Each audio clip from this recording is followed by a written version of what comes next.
So I'm going to be talking to you about something called the new principles of feminine leadership, and I want to say that this is also for men. I didn't say female leadership, I said feminine. And let me tell you briefly who I am. So my name's Andrena Woodhams. I'm American. I was born in Kansas, if you can believe it. I was raised in Brazil. I spent most of my life in Europe. I was a reporter and presenter for BBC World Business Television. I was also a script editor for BBC Drama. I also produced and was a documentary producer for wildlife films in Africa. And I've been a photojournalist, also writing for the Times and for the Tatler. So I have a wide background. But coming from Kansas, I've also been Dorothy. And so I've always had this longing for coming home. And it's actually very serious when I actually realized the connection that made me laugh. So for 20 years, when I had two businesses at the same time. I had this events company I ran for 16 years that did events all over the world. And I had a communications company which I ran when I lived in Vienna that produced corporate films on environmental issues for government agencies, for the United Nations, for the Atomic Agency, and also for George Soros. And making the world a better place and doing it in a very pragmatic way has always been very important to me. Now, while I was doing all of these great things and being on television, etc., inside of myself, I was a disaster. So I thought, well, maybe marriage would work. Well, I got married, I got divorced twice. And I realized that it wasn't that. And so it brought me on this long search within myself about who I am, and as a person, as a woman, and how can I best give myself to the world, and at the same time have my feet on the ground. I worked with some wonderful spiritual teachers, some wonderful healers, some wonderful psychologists. A lot of the teachers that I worked with were people that you don't find on the website. You might not know who they were, but they gave me a very profound understanding of who I am. So I thought that I was, I was on top of my game, etc., and then 6 years ago I got cancer.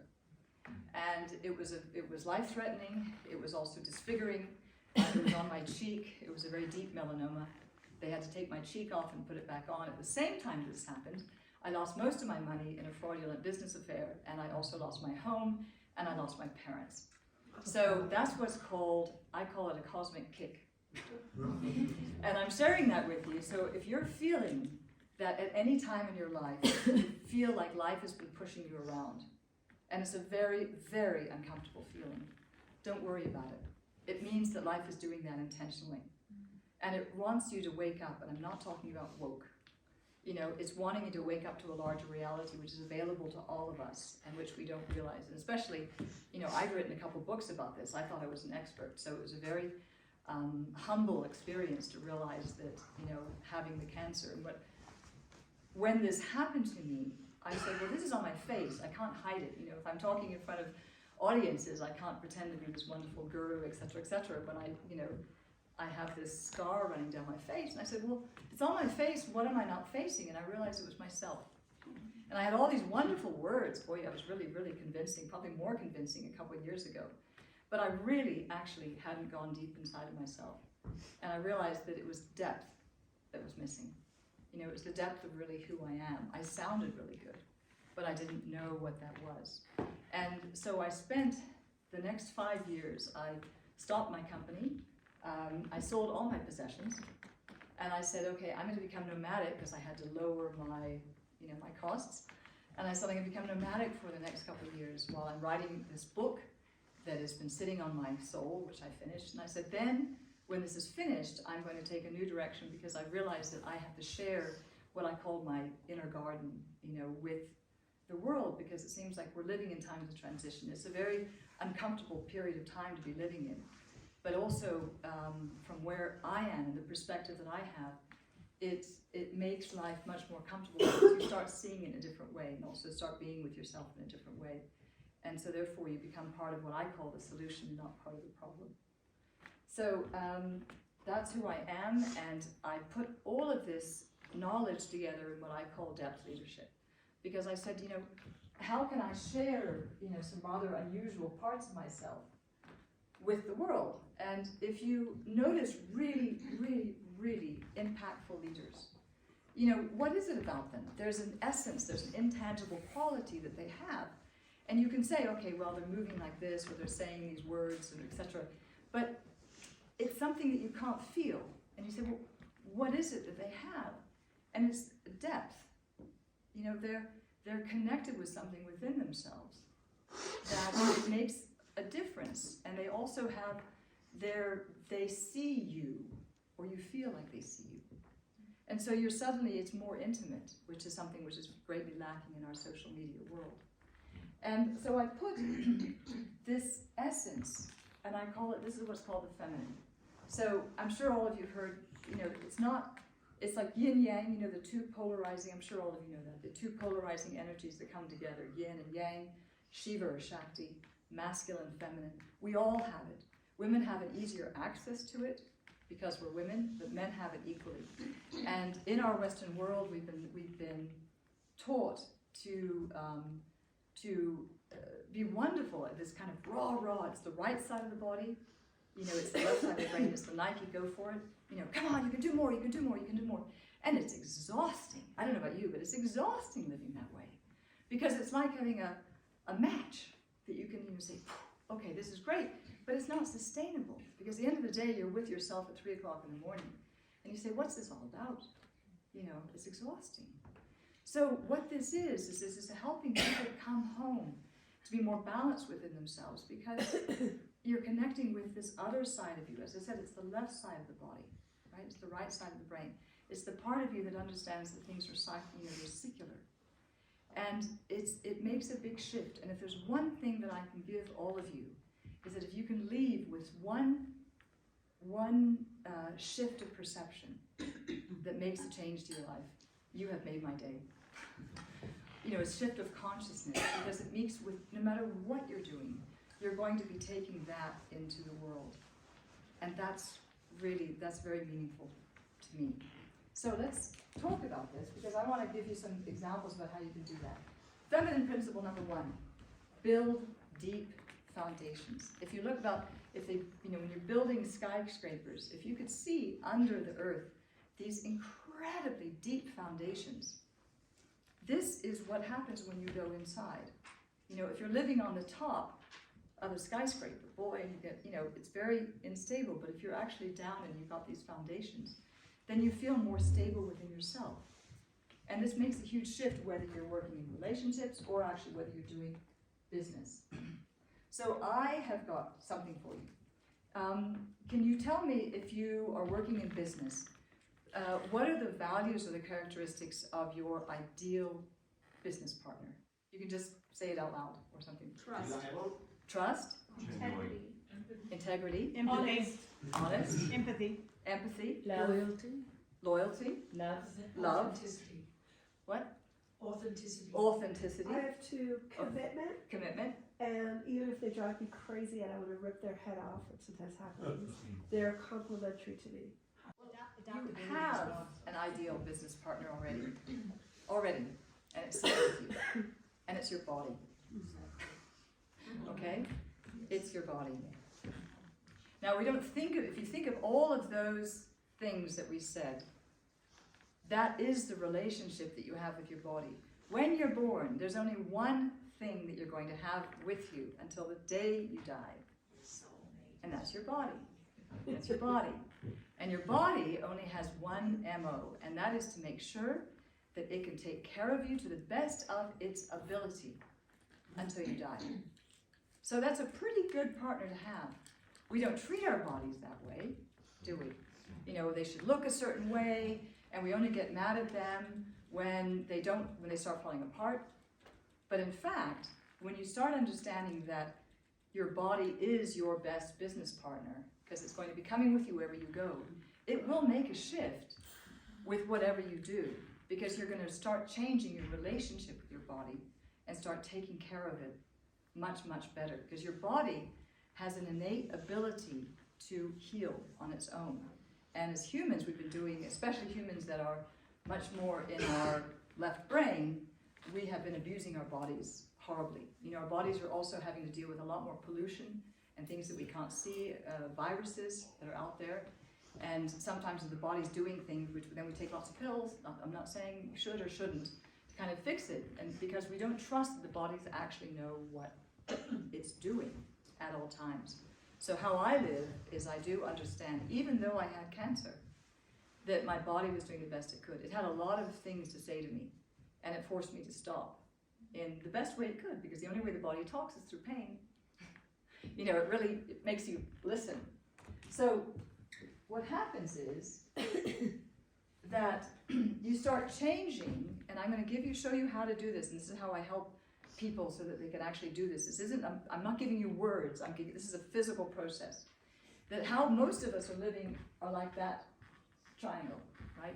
We're living up here in our heads, and we have this tiny little point.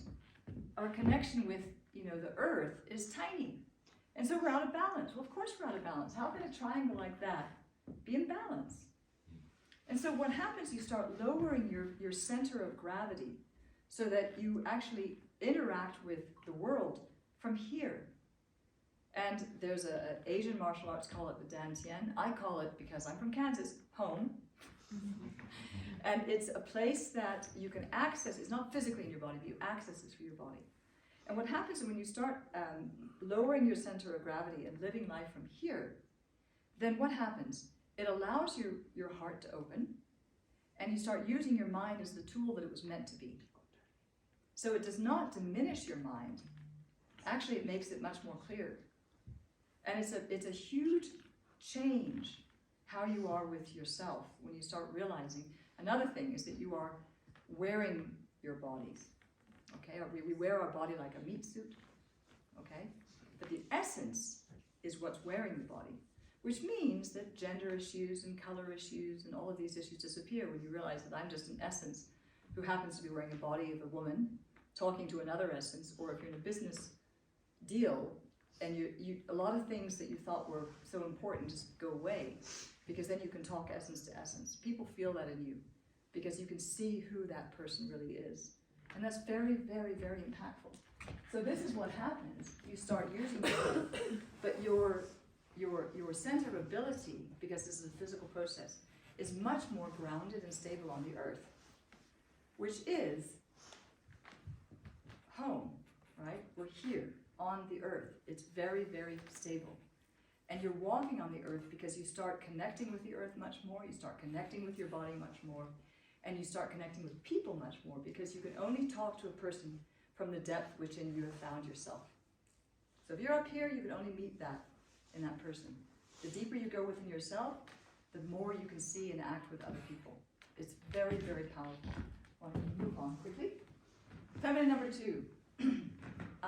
You are the gift to the world. And I know that sounds very fanciful, like light words. I was talking at a conference on mental health to a couple of thousand startups in Vienna in October.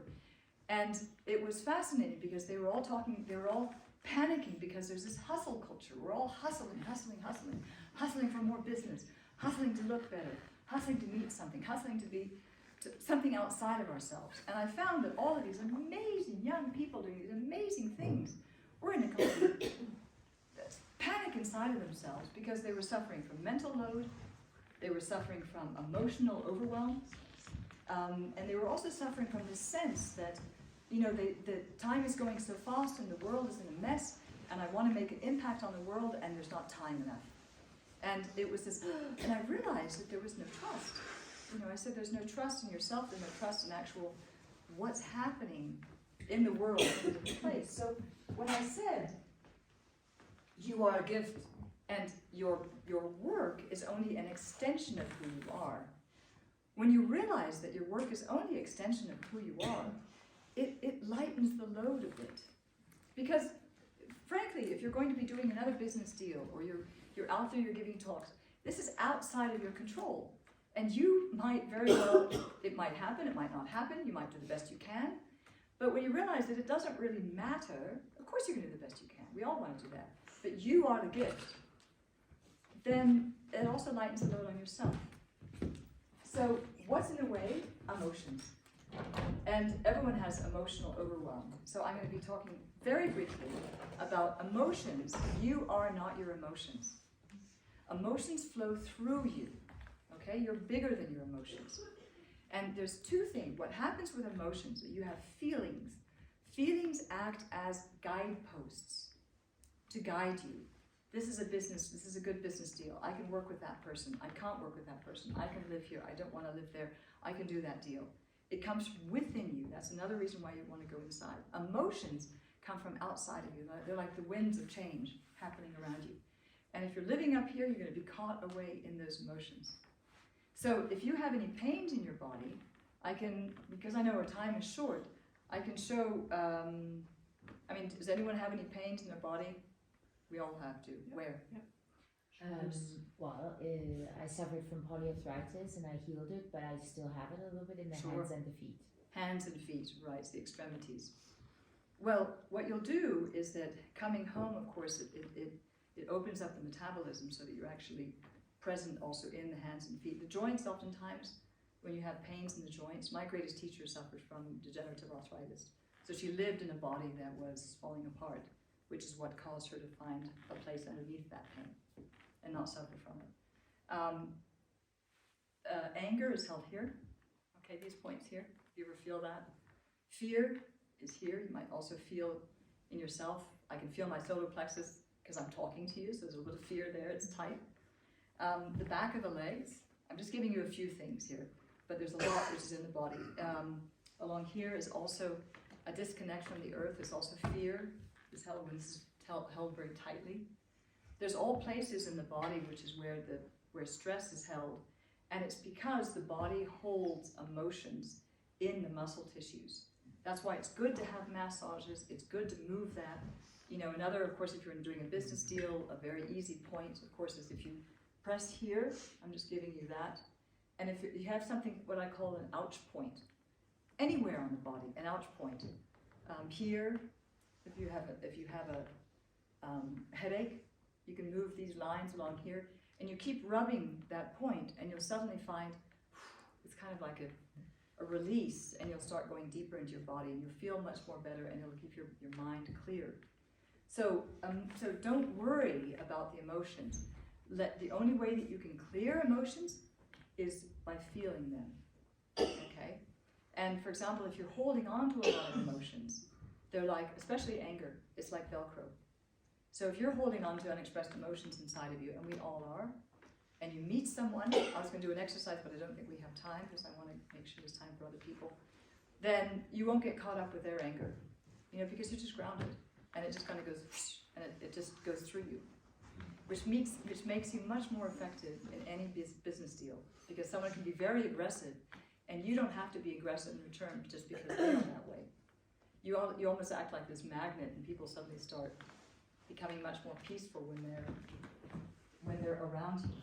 So what happens is, if you look on the right, is that most people live that way. All the social media, you see yourselves by how other people are seeing you, which is exhausting again. Because people are going to give you judgment, they're going to be thinking about all sorts of things. And what happens in this switch is you become like this. So you become this sense of radiating out from within you. And people can feel it. So that you're centered, I'm sharing the essence of who I am with you. And that's very powerful. The only thing I want right now is that you can take something away with you that will make the impact on your world. Because I know deep down within myself that what's important for all of us is serving others. And strangely enough, the best you can serve others is by serving yourself first. It's paradoxical. So, the last principle I want to talk to you is trusting the bigger picture. Now, when people say, what is the bigger picture? When I see a conference, when I'm doing a business deal, when I'm talking to a person, I have a part of me that always has the bigger picture in mind or in body. And, because what I'm talking about right now is embodiment, conscious embodiment within ourselves. And it makes me sometimes make decisions that are not logical, but when time goes by, that they made a lot more sense. And the bigger picture is very important because it makes you much more peaceful. So how most people are living is that, like that. Now, do you know what that is? Does anyone recognize what that is? Pixels, right? So when you're sitting there with your nose really, really close to like a screen, all you see are color pixels. So it means it looks like it's random. It doesn't make sense. But when you start pulling back from it, you start seeing what it is. So it's, you know, it's a summer evening on the Grand Jatte by Sirhat. It was her skirt. You can't see that. But of course, what he used was pixelism before it happened, or the pointillism. But for me, this shows the best way that when you start connecting with a bigger picture within yourself, what seems random to your brain isn't random. There is nothing random in life. You're just not seeing the bigger picture. And that bigger picture means that you can trust the world. Even if we're living in huge times of transition which are frightening. You know, we aren't living in easy times. I think it probably could very well be getting worse. But I have a trust of the bigger picture, which helps me be present within myself, giving the best I can to myself at all time to help the world being a better place. Not whether I'm making a difference, I don't know. It's whether it makes me feel good. And that's what's important, which means allows me to share myself even more. So these three principles, which I mentioned to you, are the basis of that intangible quality that all great leaders have. And all of you have that within you. So all you have to do is access it, and it's inside of you, building these deep foundations, knowing that you are the gift, and trusting the bigger picture. So what I'd like to do with all of you, if you're not freezing your bums off, is to take you on a 5-minute meditation, which is probably not like how you've done before, so that maybe you can have an access of it. And if you have any questions at all, okay, if you have any questions at all, you know, this is what I do when I share with my clients when I'm teaching this. I teach this in course, I give talks about it. Very few people actually take them through this personally, because it's my mission to really help all of you come home to yourselves, because this will allow you to access a deeper wellness within you and also to give more to the world and make more of an impact. So, close your eyes, be comfortable if you can. Put your feet, both feet on the ground, and close your eyes. Okay? Get comfortable. Make sure you get comfortable. It's not about what looking good or whatever. And take a deep breath and breathe out. You can breathe out through your mouth, through your nose, it doesn't matter. Get yourself warm if you can. And follow the breath down, down. And start feeling that behind your legs, feel that your legs are being supported by a sofa, right? And your back, the sofa is supporting your back. And that your feet are resting on the earth. So you're not floating in the middle of nowhere. You're actually being supported by a sofa and by the earth. And that's real. You're always supported all the time. All the time.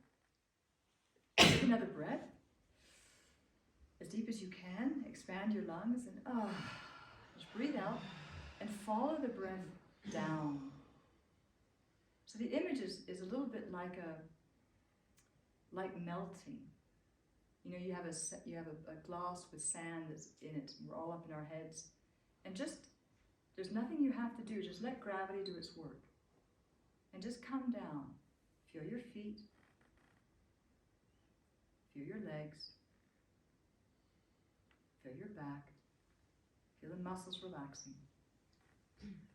And then feel in your lower body that this place where the dantian is a few inches beneath the belly button. And this is the place where you connect to the universe. This is a place where your essence lives. This is home. This is a place of safety and security and stability. It is always there waiting for you. You may leave it. It never leaves you. So wherever you are, whatever you're doing, whatever situation you're in, if it's difficult, just take a breath and come home again within you. I know it's hard when it's cold and there's a lot of people. But this is what I do if I can't sleep at night. This is what I do if I'm in a difficult situation. This is what I do for 60 minutes as a practice every day. I don't have to do visuals or whatever. I just close my eyes, take a breath, and I come home again. Good. And you can feel how the room has got quieter as well. That's what happens. There's an inner stillness within each of you. That is your essence. And you're sharing that with the world. So, we don't have a lot of time. So when you have a moment, you can open your eyes, and it's very short, so open your eyes are like curtains. Okay? You first connect with yourself, and then with the world. And the world will want to pull you out again. So if you're pulled out again, close your eyes, come back home, reconnect. It's a very subtle process, but it's a very real process. And the marvelous thing is, this is physical. So these aren't just words or theories or concepts. This changes you. And this is all about coming home. So if you have any questions about it, please come to me. I'd be delighted to answer it. If you'd like to work with me in any way, I'd be delighted to. Just come to me. And most of all, if there's something that you're taking away with you that has shifted you in some way, that makes me happy, because you will be sharing that with everyone you meet, and that's how the world changes, person by person. Thank you. Thank you.